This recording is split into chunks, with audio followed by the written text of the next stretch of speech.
జైల్లో ఉన్న మీ అబ్బాయి ఇంటికి రావాలి.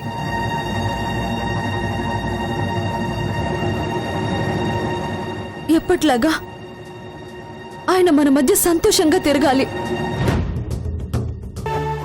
సార్, మీకు బెయిల్ వచ్చింది, మీరు వెళ్ళిపోవచ్చు.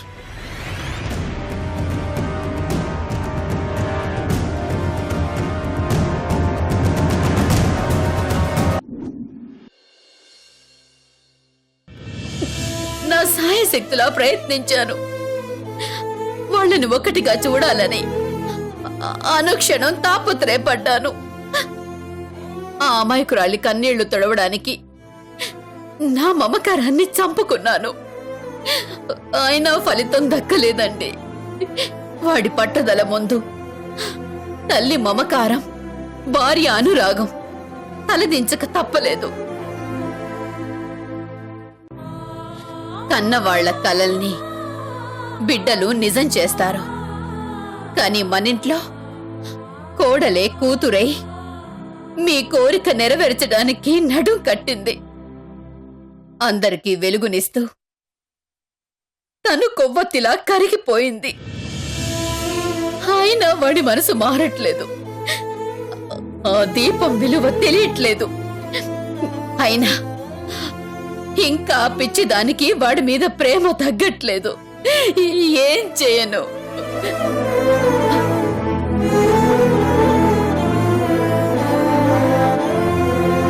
అలసిపోయానండి.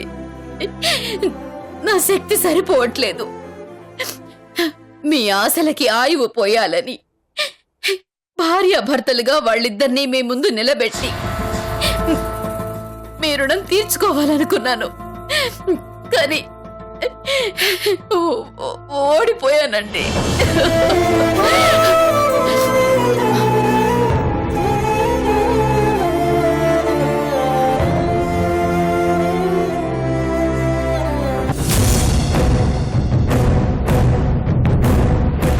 వాడి మూర్ఖత్వాన్ని ఆపలేను.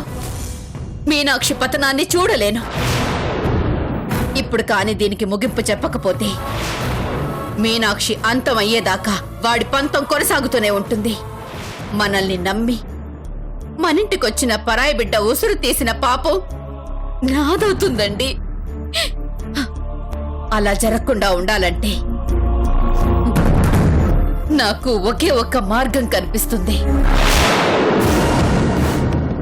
మీనాక్షి క్రిష్ శాశ్వతంగా విడిపోవాలి.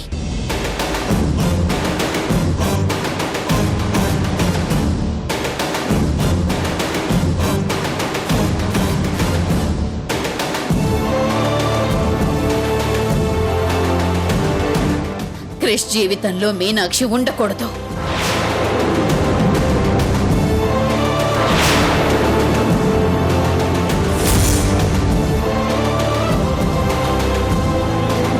నేను తీసుకున్న నిర్ణయం తప్పైతే నన్ను క్షమించండి.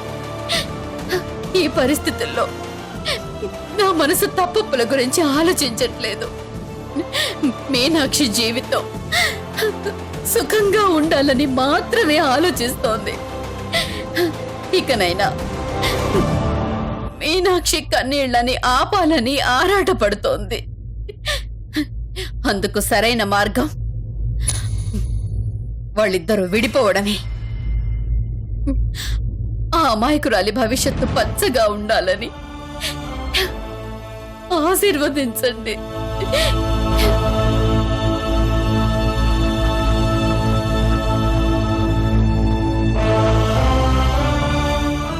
అమ్మా. రావు గారు నమస్కారం. అమ్మా నమస్కారం. రండి.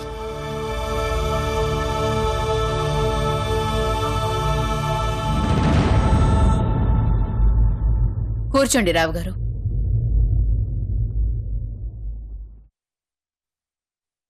ఏంటి రావు గారు విషయం? ఆ మహానుభావుడు ఉన్నన్నాళ్ళు ఎవరు ఏ సాయం అడిగినా కాదనే మాట ఆయన నోటమట రాలేదమ్మా. ప్రతి ఏడు ప్రేమించి ఆదర్శ వివాహం చేసుకునే వాళ్ళకి తన చేతుల మీదుగా సామూహిక వివాహాలు జరిపించడం ఆనవాయితీగా పెట్టుకున్నారు. దాన్ని అలా కొనసాగిస్తూ వచ్చారు. మీకు గుర్తుండే ఉంటుంది. పోయిన సంవత్సరం ఇదే నెలలో ఆదర్శ దంపతులైన మీరు కలకల్లాడుతూ పెళ్లి మండపానికి వచ్చి మీ చేతుల మీదుగా తాళిబొట్లిచ్చి ఎన్నో పెళ్లిళ్ళు జరిపించారు. కానీ ఈ ఏడు ఆ దేవుడు మన కళ్ళ ముందు లేడు. అది మన దురదృష్టం.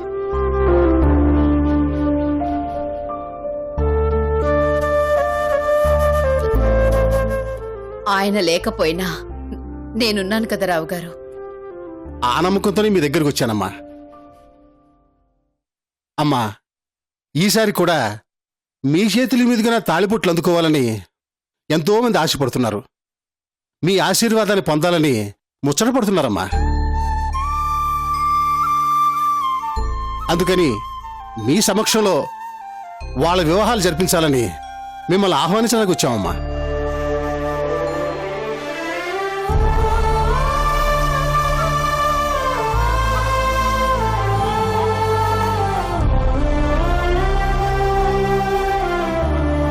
ఏంటమ్మా ఆలోచిస్తున్నారు?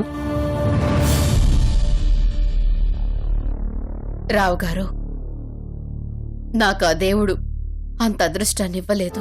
మీ అనుమానం నాకు అర్థమైందమ్మా. పార్వతీదేవి లాంటి మీ పక్కన శివయ్య లాంటి ధనరాజు గారు లేరనగా మీ సంకోచం. ఇలాంటి శుభకార్యాలకి మీకు అర్హత లేదనగా మీ సందేహం.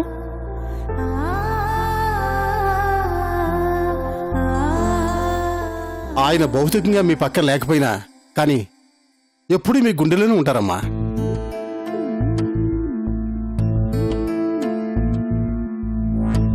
అయినా ఇద్దరు వ్యక్తులు ఏకం చేయటానికి కావాల్సింది పసుపు కుంకుమ పువ్వులు కాదమ్మా, మచ్చలేని మనసు. పెళ్ళంటే నూరేళ్ల జీవితం రావు గారు. ఆదమరిస్తే అనర్థాలకి దారి తీస్తుంది. అమ్మా, కూటికి లేని వాళ్ళు కూడా కోటలో రాణిని కోడలుగా చేసుకోవాలనుకునే ఈ రోజుల్లో కోటలకు పడగెత్తిన మీరు ఓ పేదంటి బిడ్డను తీసుకొచ్చి కొడుకుతో పెళ్లి జరిపించి ఆ కోడల్ని కళ్ళలో పెట్టి చూసుకుంటున్నారే. ఒక జంటను దీవించడానికి ఇంతకంటే ఏ అర్హత కావాలమ్మా?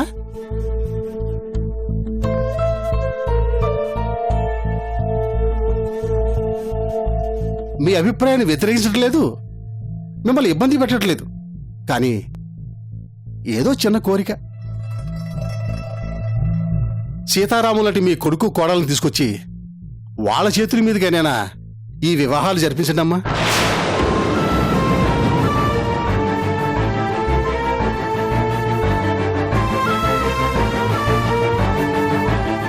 మీ కొడుకు కోడల చేతుల మీదుగా వాళ్ళకి తాళిబొట్లు అందిస్తే ధనరాజు గారు లేని లోటు భర్తీ చేసిన వాళ్ళు అవుతారు.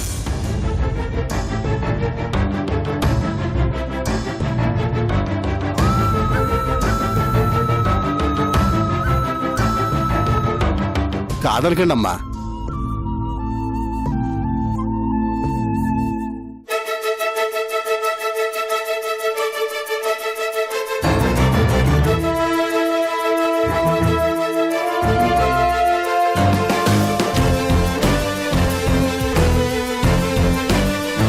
ఏర్పాట్లు చేసుకోండి రావు గారు. సంతోషం తల్లి. ముహూర్తం రేపు ఉదయం 10:45 నిశ్చయించాం. మీరు కుటుంబ సమేతంగా ముహూర్త టైంకి వస్తే చాలు. అలాగే వెళ్ళొస్తానమ్మా. రండి.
క్రిష్ క్రిష్ వచ్చేసావా? లోపల రా. కనకం, క్రిష్ వచ్చాడే, త్వరగా రా. క్రిష్ లోపల రా. క్రిష్ వచ్చేసావా? రా లోపలికి రా. రారా. క్రిష్ పద. అక్క, క్రిష్ వచ్చాడు.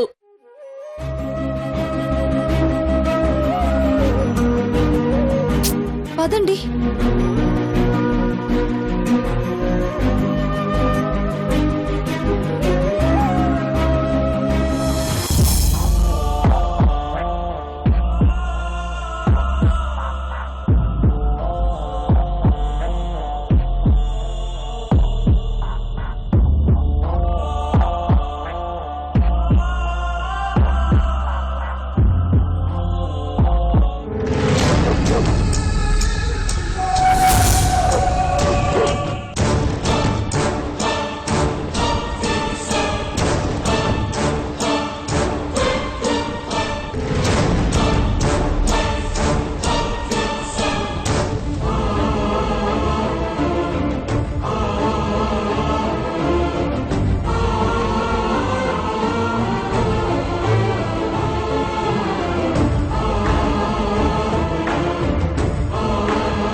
అత్తయ్య, మీ అబ్బాయి మీకోసమే చూస్తున్నారు. లోపలికి రమ్మని చెప్పండి అత్తయ్య.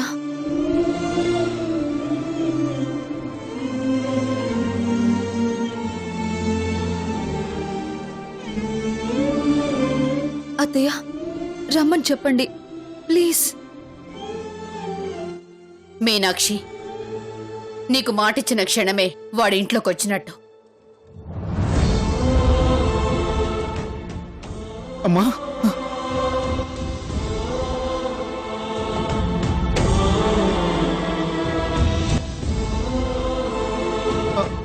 అమ్మా థ్యాంక్స్ అమ్మా. నువ్వెక్కడ నన్ను అసహించుకుంటావనని భయపడ్డాను. నువ్వు అనుకున్నట్టు నేనే తప్పు చేయలేదమ్మా. నన్ను నమ్మమ్మా ప్లీజ్. నాకు ఆవేశం ఉండొచ్చు, మొండితనం ఉండొచ్చు, ఒక మనిషిని చంపాలనుకునేంత ధైర్యం లేదమ్మా.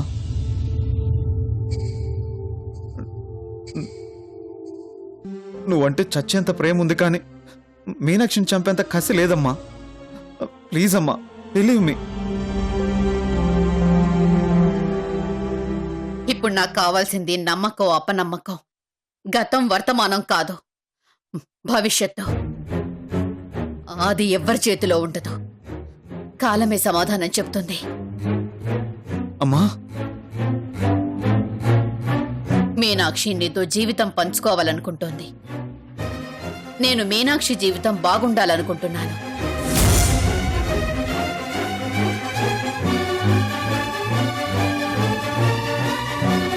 ఇక ఈ ఇంట్లో నిన్నెవ్వరూ ప్రశ్నించరు.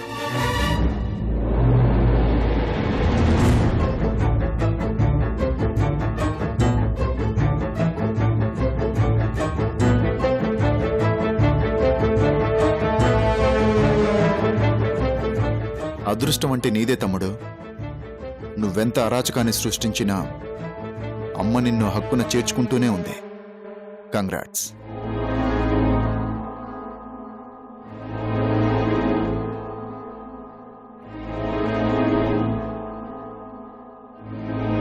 ఏంటి క్రిష్, ఇంకా అలా మూడీగా ఉన్నావు? ఆంటీ ఏమంటుందో ఏమో అని అంత కంగారు పడ్డావు. ఇప్పుడు చూడు, ఆంటీ నిన్ను ఎలా రిసీవ్ చేసుకున్నారు. Be happy Krish. రా మీనాక్షి, క్రిష్కి భోజనం పెడదు గాని. రండి, భోంచేద్దరు గాని. ఏం తిన్నారో ఎప్పుడు తిన్నారో తెలీదు. రండి, భోజనం వడ్డిస్తాను. నాకు ఆకలిగా లేదు. క్రిష్, క్రిష్,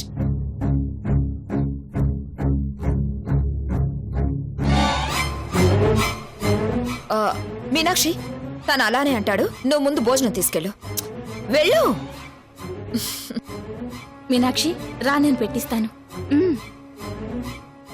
వెళ్ళు.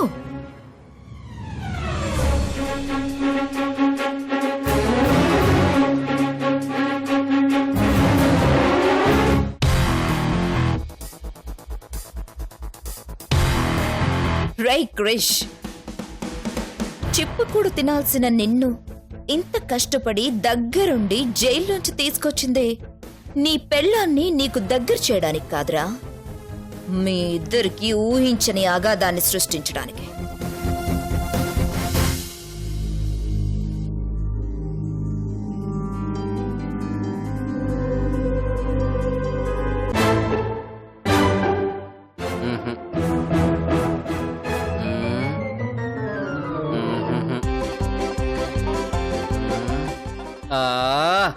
కనకం కనకం కనకం రావే. వస్తున్నాను. ఏంటి? అవును, నిన్నెందుకు పిలిచాను? ఏదో అడగాలనుకున్నానే, కానీ మర్చిపోయాను. మర్చిపోయారా? గుర్తొచ్చాక పిలవండి, అప్పుడొచ్చి వింటాను. గుర్తొచ్చింది. క్రిష్ ఇన్ని రోజులకు ఇంటికి వచ్చాడు, ఓకే. ఉదయం ఇంట్లోకి రానిచ్చింది, అది ఓకే. మరి ఉదయందుకు అలా ఉంది? ఇంకెలా ఉంటుంది? ఎగిరి గంతేస్తుందా? క్రిష్ మీద మీనాక్షి ప్రేమ చావదు, క్రిష్ మనసు మారదు. వాళ్ళిద్దరి మధ్య అక్క నలిగిపోతుంది. అది కాదే, క్రిష్తో వదిన ఓ మాట అంది, అదేంటో గుర్తురాట్లేదే.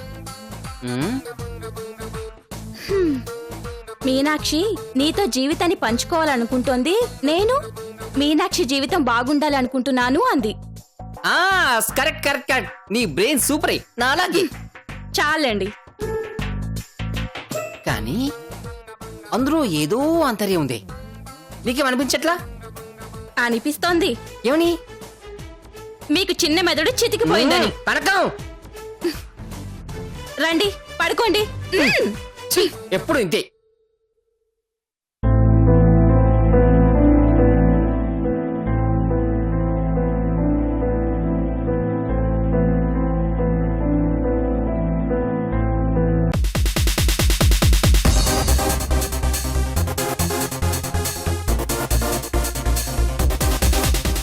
క్రిష్,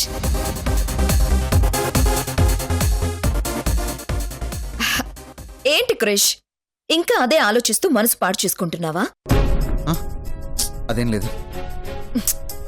ఏం లేకపోతే ఇంతలా డల్ గా ఉండటం ఏంటి? నువ్విలా ఇంటికొచ్చిన వేళ ఇల్లంతా కలకలలా ఆడాల్సింది పోయి అందరూ ఇలా బాధపడటం బావుందా చెప్పు? క్రిష్, నిన్ను నీ బాధని ఈ ఇంట్లో ఎంతమంది అర్థం చేసుకున్నారో నాకు తెలీదు, కానీ నాకు తెలుసు నువ్వే పరిస్థితుల్లో ఉన్నావో. ఓ ఫ్రెండ్ బాధ సాటి ఫ్రెండ్కే అర్థమవుతుంది.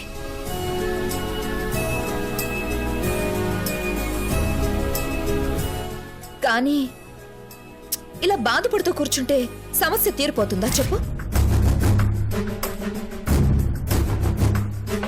క్రిష్ ప్లీజ్, నువ్వు హ్యాపీగా ఉండాలి, ఎప్పట్లా నవ్వుతూ తిరగాలి. అప్పుడే ఆంటీ కూడా హ్యాపీగా ఫీల్ అవుతారు. ఎక్కడి నుంచి వచ్చావో కానీ నువ్వు నా గురించి మా అమ్మ గురించి ఆలోచిస్తున్నావు. అంత రిస్క్ చేసి నన్ను బయటికి తీసుకొచ్చావు. నీకు ఎలా థ్యాంక్స్ చెప్పాలో తెలియడం లేదు గౌతమి. అంటే నన్ను పరాయిదానిలా చూస్తున్నావా క్రిష్?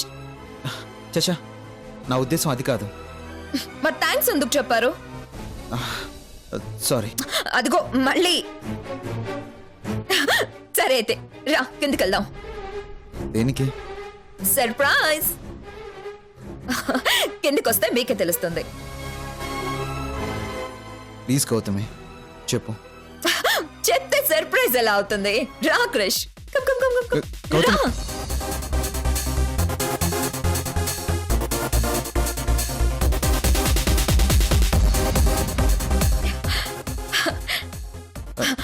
క్రిష్ ఒక్క నిమిషం, ఆంటీని మీనాక్షిని తీసుకొస్తాను. గౌతమి ఏంటి? ఒక్క నిమిషం.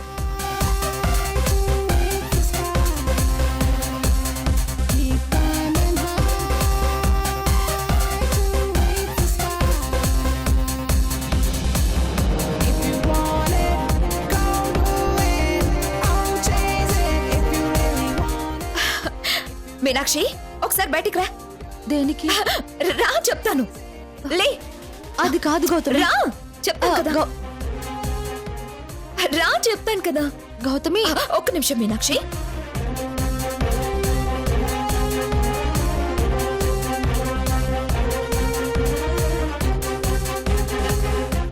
ఆంటీ ఆంటీ ఒకసారి హాల్లోకి వస్తారా? దేనికమ్మా? చెప్తాను రండి ఆంటీ. రండి. అయ్యో రండి. పదండి. రండి ఆంటీ చెప్తాను కదా. బలరాం గారు, బలరాం గారు ఆ, ఏంటి పదండి కిందికి వెళ్దాం. ఏంటి రండి. అయ్యో పదండి. రా మీనాక్షి. రండి బలరాం గారు. కాదు గౌతమి, ఎక్కడికి తీసుకెళ్తున్నావు? పదండి. గౌతమి, ఎక్కడికి? అయ్యో చెప్తాను కదా. రండి పదండి ఆంటీ.